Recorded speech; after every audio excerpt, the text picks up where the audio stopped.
Hey, our speaker this morning is, she's part of a family, really, that's blessed Westmont for many years. Nancy Ortberg, and her husband, John Ortberg. She had a daughter here, Laura, and she met her husband, Zach, here. Then her son came, Johnny, we called him. His name's John, after his father, I'm sure.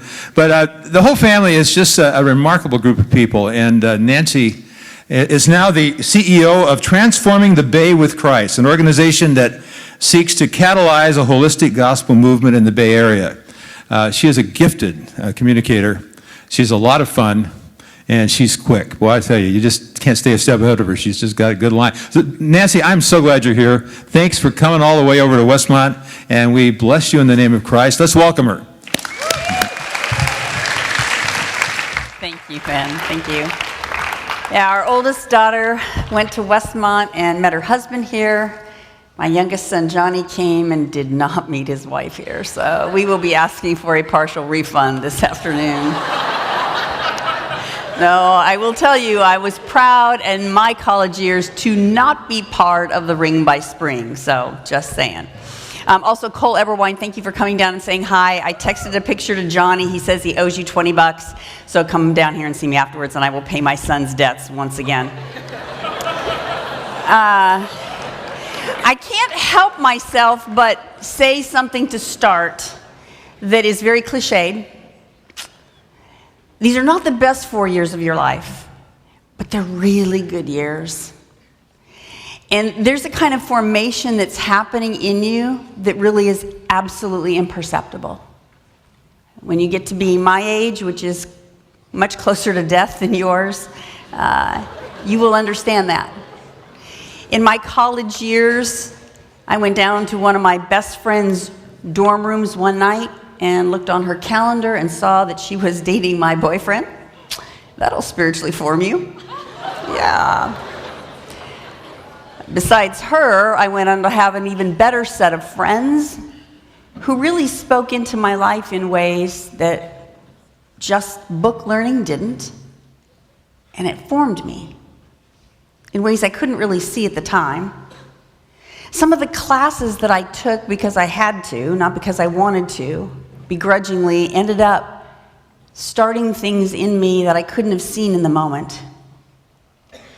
And I changed my major so many times it made your head spin, but at the end, I came out with at least enough of a direction to take the next step. I had another boyfriend in college, not the one that dated my best friend, who used to tease me because I was so eager to grow. He would say, sometimes you pull up your roots every day to see if you're growing, and that actually destroys the plant. I don't remember asking him to tell me that. I didn't marry him. I would be living in North Dakota now if I did, so it's a good thing I didn't, but he was right. He was right. I mean, have you been to North Dakota? No. And I don't want to hear from those of you afterwards that live there. I'm sticking by it. You don't want to live in North Dakota. No, you just don't. But growth is imperceptible sometimes. That's what can be so frustrating about it. So what I want to talk about this morning is the intersection that I lived most of my career at, which is the intersection between spiritual formation and leadership. And I think leadership is probably interesting to most of you here because just being able to get into a school like Westmont seriously sets you up to hopefully, with your life over time, really influence culture and the world and the shaping of what it means for the kingdom of God to be experienced in this lifetime. And I think we have a lot to learn about that intersection of spiritual formation and leadership from Jesus. But first, we have to understand what Jesus said. Not what we wished he said, not what we would have said had we been him. When John and I were first married, I remember having a long conversation with my aunt, who answered my husband's question, what's your favorite verse in the Bible, with this. My favorite verse in the Bible, my Aunt Nita said, was, the Lord helps those who help themselves. To which my husband said, that's not in the Bible. To which my Aunt Nita spent all night till 3 a.m. going through the Bible to find it. Yeah, it's not in the Bible. But so many times with Jesus, we aren't clear on what he really said. And part of the reason he went around so often and said, "You have heard it said this, but I tell you it is like this," is because we have to understand what he really said. So I am super interested in leadership, and in the 30 years I've been working in that field, I came across recently the best definition of a leader that I've ever heard. It is simply this: a leader is somebody who creates a way for people to contribute to make something extraordinary happen. And I loved it because it was devoid of power in the sense of hierarchical power, but it was also very reflective of exactly what Jesus did with the disciples. And with that as the framework, I would like to spend just the next few minutes before you get off to your next class talking to you about what would have happened if I had been Jesus's leadership consultant. Because that's what I do for a living, right? He should want to know what someone like me would say to him as a leadership coach. I would have 4 things to say to Jesus. Unfortunately, they would all be 4 things he did terribly wrong. The first would be this: timing is everything. Timing is everything. And Jesus, I got to tell you, if you had 33 and a half years on this earth, waiting till the last 3 years was not a great move, because timing is everything. You missed all those opportunities to do more and be more. You waited until the very last minute to give your best. And I don't think that was a great choice. You spent a lot of ordinary years doing whatever it is that carpenters do when you could have been on mission. And again, because Jesus would say, "You have heard it said this, but I tell you this," I think as a leadership consultant, I would actually have a lot to learn. Timing is not everything.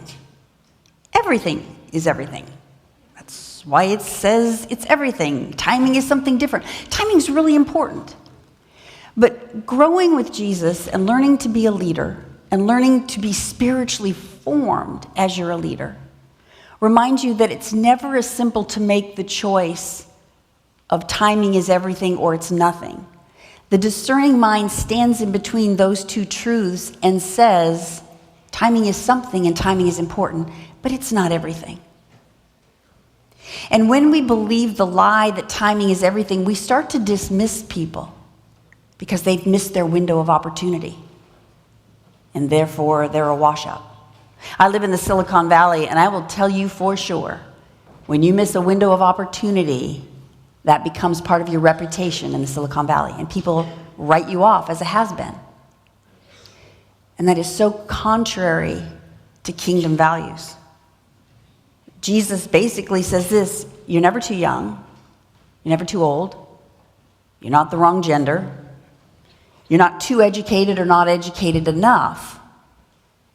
Even if you miss a great window of opportunity, there is so much more to be done, because timing is something, but it's not everything. Second thing I would have told Jesus, and I would spend a little longer time on this because he really messed up in this regard, is that when it comes to starting a movement, scale and scope is everything. And if you want to start a movement, you want to use the rhetoric and the language of scale and scope. You got to get your marketing out there. You have to do social media pushes. You have to be on top of this kind of stuff. Your brand is not clear, Jesus. And when you want to start a movement, you talk about things like earthquakes and seismic shifts and tsunamis and thunder. You don't talk about little things like salt and light and yeast and seeds, because those are really little things. And little things don't create big movements, Jesus. Or do they? Because Jesus spent a whole lot of time talking about the disproportionate impact of small things. I have a really good friend who 3 years ago came back to faith. She was raised in the faith. She had a very vibrant faith for many years.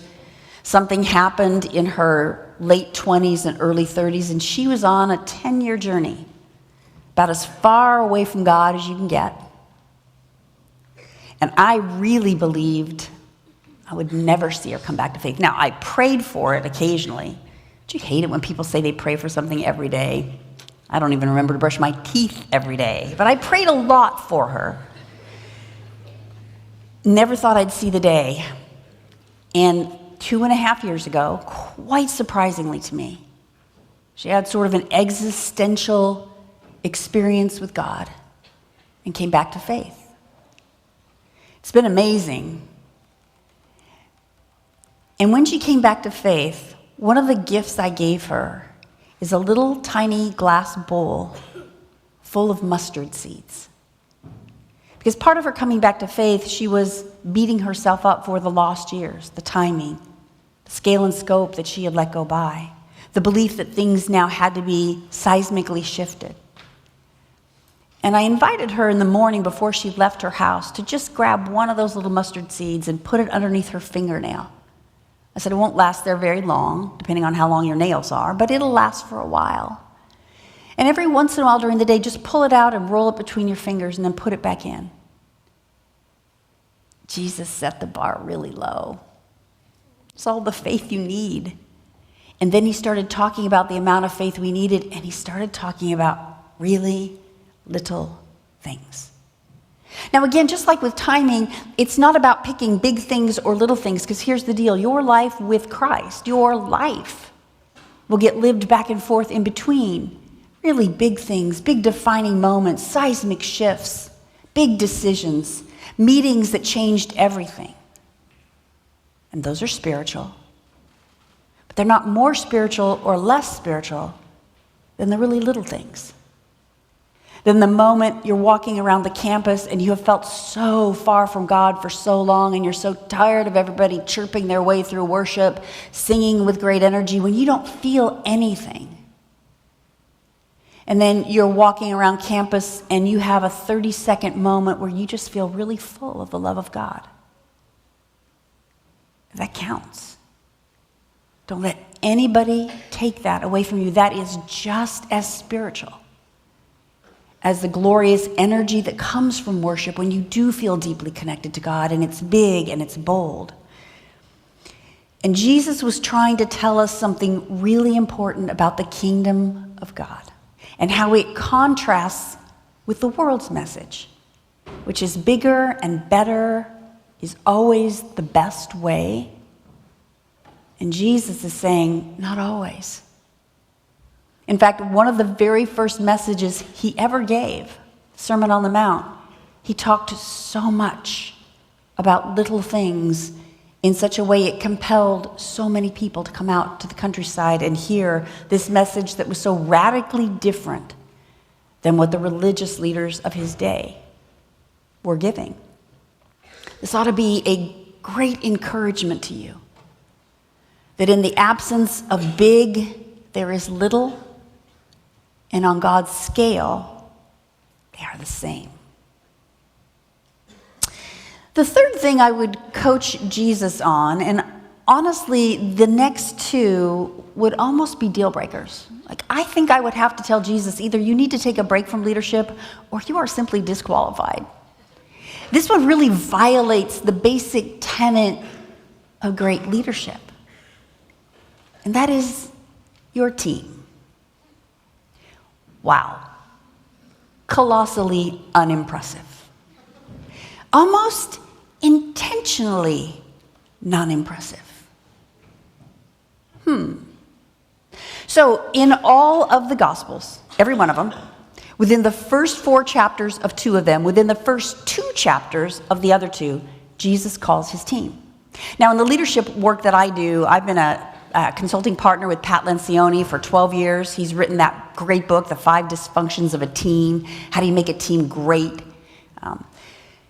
Getting your team around you is one of the things leaders do best. In fact, if you remember the definition I said just a few minutes ago, leaders create a way for people to contribute to make something extraordinary happen. Leaders know that if it was just them as a solo player, nothing of significance would happen or be sustainable.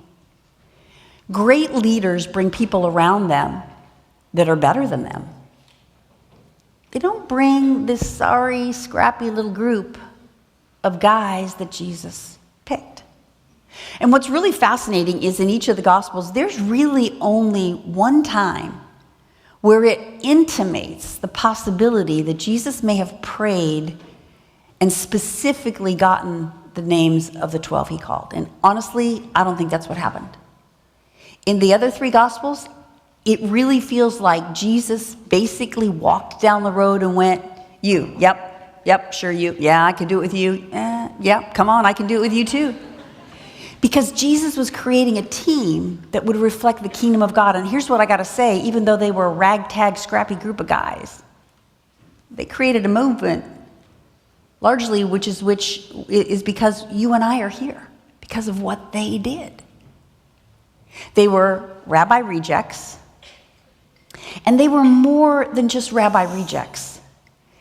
It was as if Jesus said, I am going to put together a group of 12 of the most unlikely people to get along with each other that you can imagine.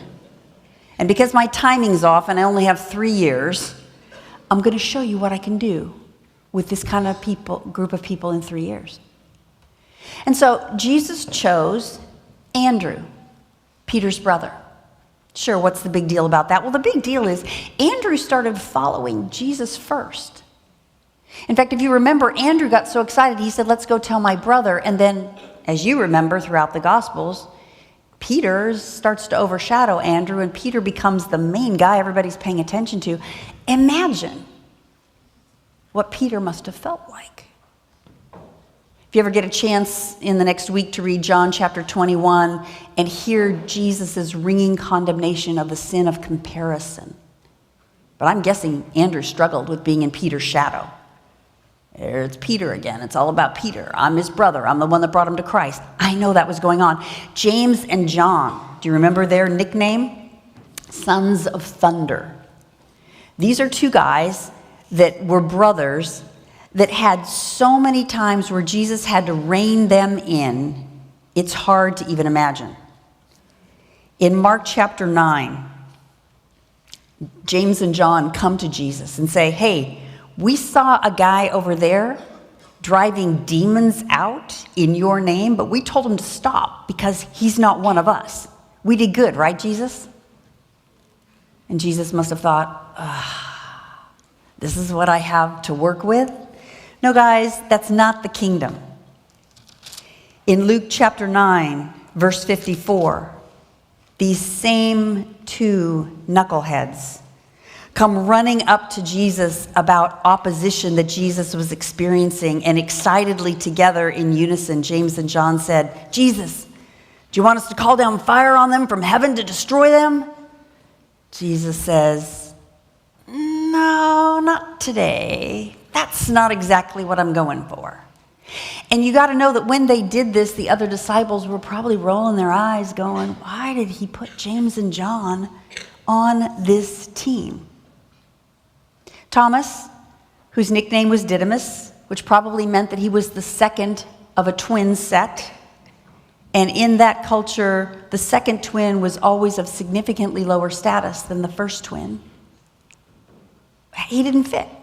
Jesus is trying to create a movement, and he gets a group of guys around him that have little or no potential.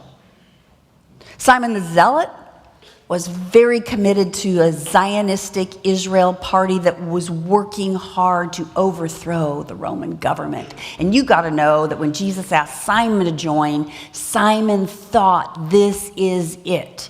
This is the man that will overthrow the Roman government. This is the man through which my vision can be realized. I'm joining this team. And I don't know what happened, but when Simon stood at the foot of the cross and heard Jesus forgive the Roman centurion, can't imagine what he thought. Can't imagine what Simon thought when Jesus asked Matthew to be part of the team. Matthew, the tax collector, who was a sellout in his mind to the Roman rule, but he was a Jewish man. Simon and Matthew must have hated each other. And over again, Jesus starts working with a disparate group of people who everybody else would have dismissed. And he brought them together and he started to disciple them. He started to change them. He started to shape them. And here's one more interesting thought. When Jesus was developing this group into a team that would set into motion a movement that goes on to this day, he used conflict and difficult conversations more than prayer and encouragement put together to shape these people. His team was a mess. I would have disqualified him from leadership. And don't even get me started on Judas. What kind of leader can't pick a better team than that? And then the last one, which again is a bit of a deal breaker, is succession planning. Critically important. Who's going to follow this leadership that you have created, this momentum that is moving? Who you follow, who follows you in your footsteps to take over that leadership is critically important. And there is a passage at the end of one of the Gospels where Jesus very intentionally asks Peter a difficult question, likes Peter's answer, and basically turns the keys of the kingdom over to the disciple who made more public mistakes than the rest of them put together, except for maybe Judas. Why you would pick Peter, I have no idea. I would have stopped in the middle of the disciples when Jesus said, yes, Peter, you're going to run this after me.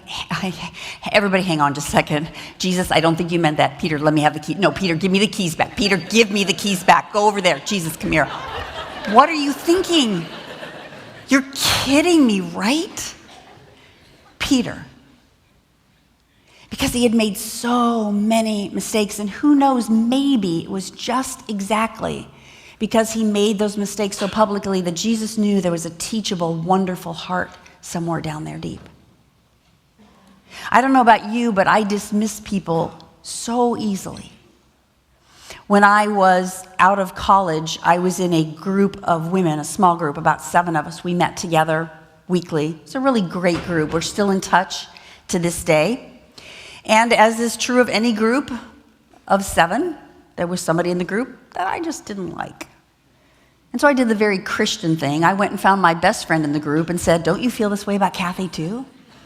I don't like her. She's a really black and white thinker. She's kind of critical and judgmental. I don't like her. To which my good friend Susan said, I don't experience her that way. Oh, darn it. Next tact. I went to a group meeting one day, and the leader of the group had invited all of us to bring our yearbooks from high school. Had no idea why. After a few minutes, she invited each of us to share a little bit about what our high school years were like. It was fascinating. All the rest of us except Kathy were eager to share, and for the most part, most of us had a pretty good experience in high school. And then it was Kathy's turn to share. And a story I had never heard came out of her mouth of feeling excluded and on the outside, both at home and at school. I remember the whole drive home fighting back the tears and feeling like God was saying to me, how many times will you have to hear somebody's story before you learn that everybody has a story and everybody has a reason why they are the way that you are? And darling, that's you too. And you need to understand that if I accept Kathy, you have a long way to go in stopping dismissing her and trying to understand her and know her and love her. I would have dismissed Peter pretty much from the beginning. And then, as a result of Jesus' dubious leadership, in Acts chapter 4, verse 13, when Peter and John began to preach with great boldness after the death, the burial, and the resurrection of Jesus. And you remember all during that time, they were pretty up and down as to what they thought was going on. And then Pentecost came, and something started gelling in Peter, and he started putting together everything that Jesus had taught him and everything that was happening now, and there became a boldness in his message. And then this may be one of my favorite verses in the Bible. I probably shouldn't have favorite verses in the Bible, and I might get in trouble in heaven for having a favorite verse in the Bible, But here's one of my favorite verses in the Bible. It's in Acts chapter 4. When they saw the courage of Peter and John, they realized that they were unschooled, ordinary men who had been with Jesus. And that may be the best leadership development there is. All right, get to class.